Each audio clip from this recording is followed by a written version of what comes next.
사무엘상 16장은 다윗이 기름 부음 받는 장면이 나와 있습니다. 사무엘서의 주인공은 다윗이라고 할 수 있죠. 이 다윗 이야기가 시작됩니다. 이 이야기가 시작되면서 다윗은 이런 사람이야 라고 그냥 소개하면서 시작되는 것이 16장입니다. 그래서 다윗의 직접적인 1인칭으로서의 다윗의 모습이 나타나기보다 하나님 보시기에 이 사람이 어떤 사람이었는지, 사람들이 보기에 이 사람이 어떤 사람이었는지를 이야기해 주는 것이 16장입니다. 첫 번째, 다윗은 하나님 보시기에 어떤 사람이었습니까? 중심이 아름다운 사람이었습니다. 사무엘이 다윗의 형들을 보고 그 외형을 보고 와 진짜 왕을 할 만한 피지컬을 갖고 있구나 라고 했더니 하나님께서 사무엘에게 뭐라고 하셨어요? 사람은 외모를 보지만 난 중심을 본다라고 말씀하시죠. 그리고 누구에게 기름 붓게 하세요? 다윗에게 기름 붓게 하시죠. 그러니까 하나님이 보시기에 중심이 좋은 사람이 누구였다는 거예요? 다윗이었다는 거죠. 그렇죠? 이게 하나님 보시는 다윗이에요. 다윗에 대한 첫 번째 소개. 이렇게 시작되니까 우리가 17장부터 이어지는 다윗 이야기에서 뭐에 집중하겠어요? 다윗은 어떤 중심을 갖고 있지? 그가 어떤 중심을 갖고 있었길래 하나님께서 그를 사용하셨고 그를 아름답다 하셨나에 집중할 수가 있겠죠. 그래서 나중에 이제 다윗에 대한 평가가 하나님의 마음에 합한 자였다라는 건데, 마음에 합한 자, 마음에 대한 얘기를 하시는데, 그러니까 이 첫 소개를 통해서 우리가 다윗의 중심에 집중하도록 해줍니다. 두 번째, 다윗은 어떤 사람이었냐? 첫 번째가 더 중요하고 두 번째 그렇게 중요하진 않지만, 두 번째, 사람들 보기에 어떤 사람이었나라는 소개가 나오고 있죠. 사람들 보기에 다윗은 어떤 사람이었어요? 외모가 아름다운 사람이었어요. 그래서 사무엘이 보기에도 그 빛이 붉고 눈이 빼어나고 얼굴이 아름다웠다라고 표현했어요. 진짜 미소년. 그래서 애가 되게 너무 이쁘게 생겼네. 뭐 아름다운 사람이네 라는 거죠. 그거에 대해서 또 이제는 그 다윗이 사울의 그 병기되는 자가 되는 과정에서도 마찬가지죠. 그 과정에서도 음악적 재능 때문에 그런 거죠. 수금을 잘 타고 구변에 능하고 막 악기 잘 타고 말 잘하고, 여기서 말 잘한다는 건 이제 달변 이런 게 아니라 다윗이 나중에 시를 쓰고 막 이런 것들도 포함되는 느낌 있죠. 그렇죠? 표현들을 되게 잘하는 거죠. 그렇죠? 그러니까 되게 예술가, 완전 예술가의 모습으로 이제 소개되고 있죠. 수금을 타고 구변이 능하고, 물론 전투력도 있었어요. 용기와 무용이 있었지만 이가 되게 다른 사람보다 탁월한 전투력이 있었다 이런 느낌은 아니었죠. 그리고 무엇보다 또 뭐였어요? 하나님과 함께하는 사람이었다. 사람들이 보기에 굉장히 외모가 아름답고 예술적인데 하나 은혜가 충만한 사람이어서 이 사람이 음악을 하면 주변 사람의 마음에 영적인 은혜를 받고 평안을 얻는 그런 사람이 다윗이었다는 거죠. 여러분, 이게 이제 사람들이 보는 다윗이었어요. 근데 다윗이 대단한 사람이었다라고 하지만, 여러분 이런 다윗의 소개를 보면 어떤 사람이 돼야 될 것 같아요? 모차르트나 베토벤 같은, 혹은 어떤 대단한 문호, 뭐 톨스토이와 그쵸? 섹스피어 같은, 그쵸? 이런 사람이 돼야 되는 캐릭터 아니에요? 근데 다윗은, 근데 그 당시에 왕은 어떤 사람이어야 돼요? 전쟁 영웅이어야 되죠? 이 나라를 외적으로부터 구하는 이순신 같은 존재여야 됐단 말이에요. 그쵸?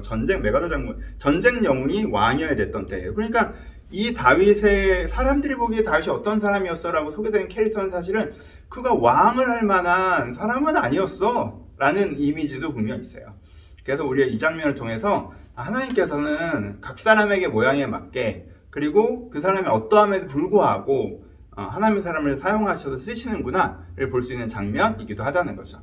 다윗에게는 하나님께서 무력을 주시고, 그렇죠? 전투력을 부어주셔서 누구보다 잘 싸우게 하시고, 또 그의 음악적 재능, 예술적 재능, 그 왕으로서, 그 왕이 되기 이전에 시편으로서 또 많은 사람에게 선한 영향을 미치는 그런 방향으로 나타나죠. 이런 부분으로 우리 가운데 말씀해주고 계십니다. 적용해 봅시다. 세 가지로 적용할 수 있겠죠. 첫 번째는 중심에 아름다운 사람이 되셔야 합니다. 내가 내 외형이 어떠하냐 보다 내 중심이 어떠하냐가 하나님 보시기에 더 중요합니다.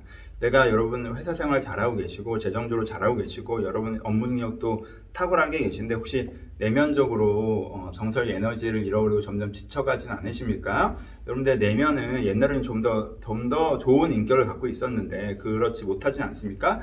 혹은 그냥 괜찮은 정도로 계속 유지되고 있지는 않습니까? 그렇다면 우리 가운데 우리가 조금 더 내면의 성장, 하나님 보시기에 내 중심이 아름다운 사람이 되었으면 좋겠다라는 희망을 가진 그런 방향성을 다시 한번 생각해 보시는 시간이었으면 좋겠고요.